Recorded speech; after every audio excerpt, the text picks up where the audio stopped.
YouTube channel. कैसे हैं आप सब? होप सो आप सब बढ़िया होंगे। तो बच्चों, हमने प्रोडक्शन फंक्शन चैप्टर स्टार्ट करा लास्ट क्लास में।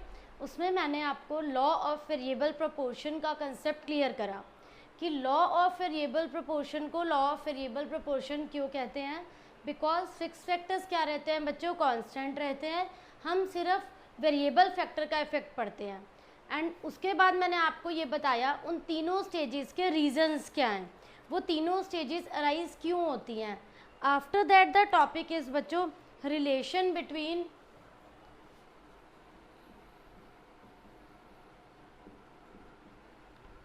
TP and MP.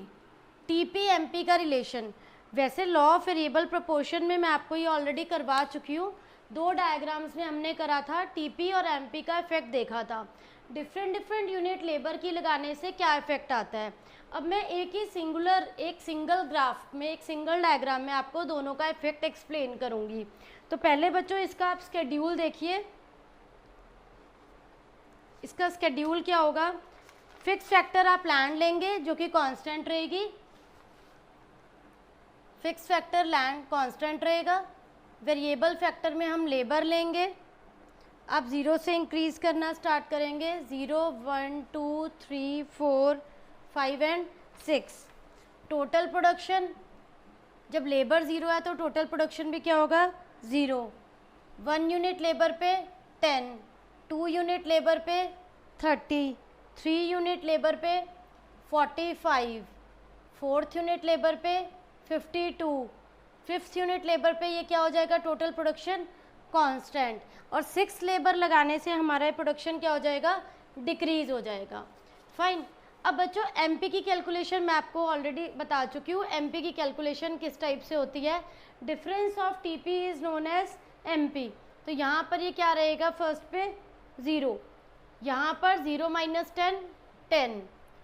अब next 30 - 10, 20, then 15, then 7, next 0, then -4।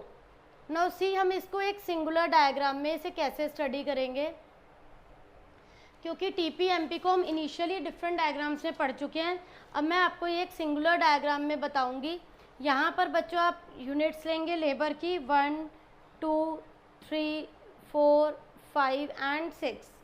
यहाँ पर मैं आपको TP and MP, fix factor हमारी लैंड फिक्स ही रहेगी, उसमें हम कोई चेंज नहीं करेंगे।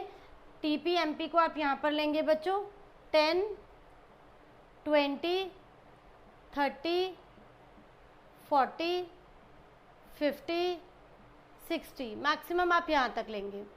टीपी आपका फर्स्ट यूनिट लेबर पर टीपी था 10, फाइन। देन 30, 2 यूनिट लेबर पर 30। आफ्टर दैट 45, 3 यूनिट लेबर पर 45, 4 यूनिट लेबर पर 52, 5th यूनिट लेबर पर अगेन 52, 6 यूनिट लेबर पर 48।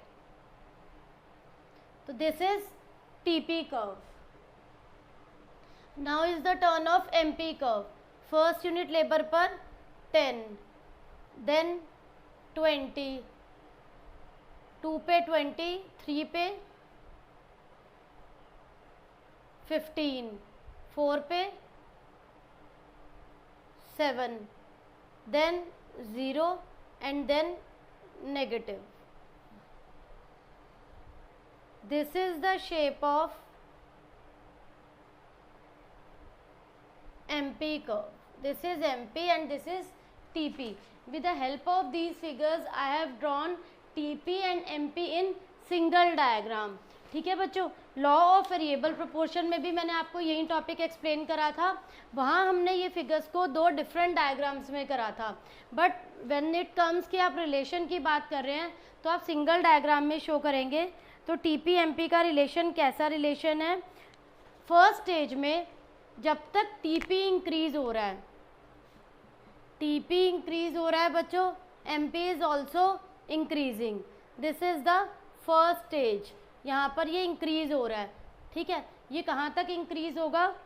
2 यूनिट्स तक ये इंक्रीज़ हो रहा है। फिर उसके बाद जब आप 3rd यूनिट लेबर की लगा रहे हैं यहाँ पर इसके बाद जब आप 3rd यूनिट लेबर की लगा रहे हैं यहाँ से, आपका जो एमपी है इट स्टार्ट डिक्रीजिंग। एमपी जो है सेकेंड स्टेज पर क्या हो गया, टीपी अभी इंक्रीज हो रहा है, वो अपने मैक्सिमम पे पहुंचता है, और एमपी जो है वो क्या हो जाता है, 0, क्योंकि आप लेबर इंक्रीज करते जा रहे हैं बट लैंड क्या है बच्चों आपकी फिक्स। लास्ट स्टेज में TP decrease and MP becomes negative, MP negative चली जाती है बच्चों, यहाँ पर ये नेगेटिव है। तो 3 स्टेजेस में है। फर्स्ट स्टेज को बोलते हैं हम increasing returns law of variable proportion में, सेकेंड स्टेज को बोलते हैं डिमिनिशिंग रिटर्न्स, क्योंकि यहाँ एमपी क्या हो रहा है, डिक्रीज हो रहा है, और डिक्रीज होकर एमपी क्या हो जाता है, 0 हो जाता है। Third is negative returns, negative returns का मतलब आपका एमपी यहाँ क्या हो जाता है, नेगेटिव हो जाता है। तो बच्चों ये हो गया relation between TP and MP. Now I will explain you relation between MP and AP. Now what is AP? AP मैंने आपको बच्चों बताया था एवरेज प्रोडक्शन।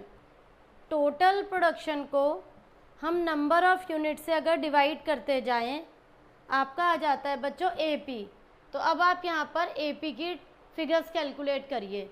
यहाँ पर एपी की फिगर क्या होगी, फर्स्ट यूनिट पर 0, 1 को आप 10 से डिवाइड करेंगे 10 आएगा, 2 को 30 से डिवाइड करेंगे 15 आएगा, 3 को 45 से डिवाइड करेंगे 15 आएगा, 4 को 52 से डिवाइड करेंगे 13 आएगा, 5 को 52 से बच्चों डिवाइड करेंगे 10.8 आएगा, 6 को 48 से डिवाइड करेंगे it will be 8।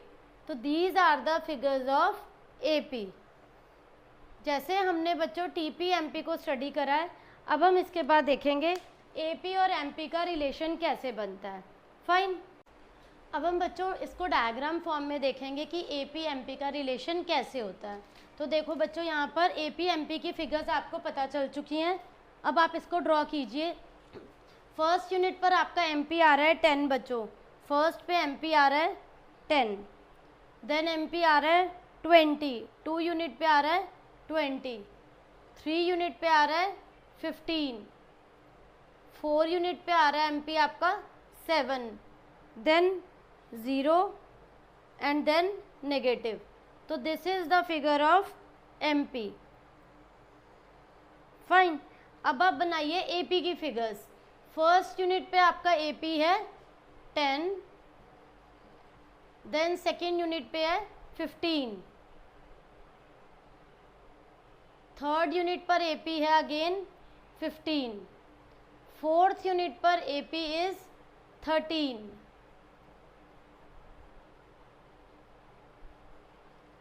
Fifth unit पर है इट्स 10.8 लाइक, 6 पर है 8।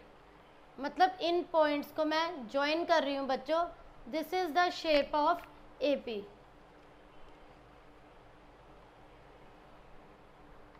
ये आप देख सकते हैं बच्चों, स्टार्टिंग इनकी हमें सिमिलर करनी है, फिर ये यहाँ पर थर्ड पर क्या हो जाते हैं कांस्टेंट, दोनों सिमिलर आ रहे हैं आपके 15 15, थर्ड यूनिट पर मिल जाएंगे, फिर ये डाउन जाएगा इस टाइप से। अब आप इसको कैसे स्टडी करेंगे, एमपी इंक्रीज हो रहा है, एपी भी इंक्रीज हो रहा है, दोनों इंक्रीज हो रहे हैं, बट एमपी जो इंक्रीज हो रहा है वो एपी से ज़्यादा हो रहा है। आप देख सकते हो बच्चों, ये एमपी है एंड दिस इज नीचे वाली लाइन एपी है। इंक्रीज एमपी भी हो रहा है और इंक्रीज एपी भी हो रहा है। MP is increasing, AP is increasing, but MP is increasing more than AP. उसके बाद क्या हुआ, सेकेंड नंबर पे एमपी एंड एपी दोनों क्या हो गए बच्चों, इक्वल हो गए। कहाँ इक्वल हो गए, थर्ड यूनिट लेबर पे के लगाने पर MP and AP are equal. In starting MP भी इंक्रीज हो रहा है, एपी भी इंक्रीज हो रहा है, MP is increasing more than AP. फिर एमपी एपी के क्या हो गया बच्चों, इक्वल हो गया।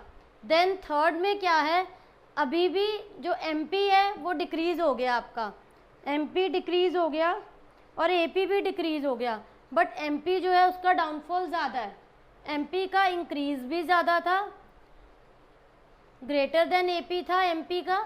ऐसे ही एमपी का जो फॉल है, डाउन है, वो भी एपी से क्या है, ज़्यादा है। ठीक है, लास्ट में क्या है, एपी डिक्रीज हो रहा है बट एमपी गेट्स नेगेटिव। ये एमपी की नेचर है, मार्जिनल की नेचर है बच्चों। देखो यहाँ पर क्या है, इन फर्स्ट स्टेज एमपी भी इंक्रीज हो रहा है and AP, both are increasing. MP is increasing more than AP.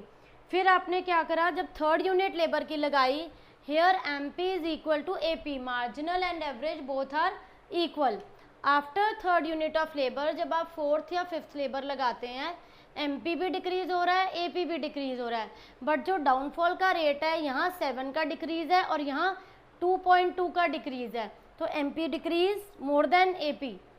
After that MP जो है वो नेगेटिव हो जाता है, एपी का जो डिक्रीज है वो कम है बट एमपी का डिक्रीज है जो वो नेगेटिव हो गया। फाइन। तो बच्चों this is all about relation of AP and MP. दोनों की नेचर इस टाइप की है, दोनों में इंक्रीज डिक्रीज सिमिलर है, बट जो स्पीड है, जो उसका क्वांटिटी का पोर्शन है, एमपी का फ्लो जो है वो ज़्यादा है, इंक्रीज में भी और डिक्रीज में भी। तो होप सो बच्चों आपको ये टॉपिक क्लियर हो गया होगा, कोई डाउट नहीं होगा। Still you are having any doubt, please ask in comment section. Thank you.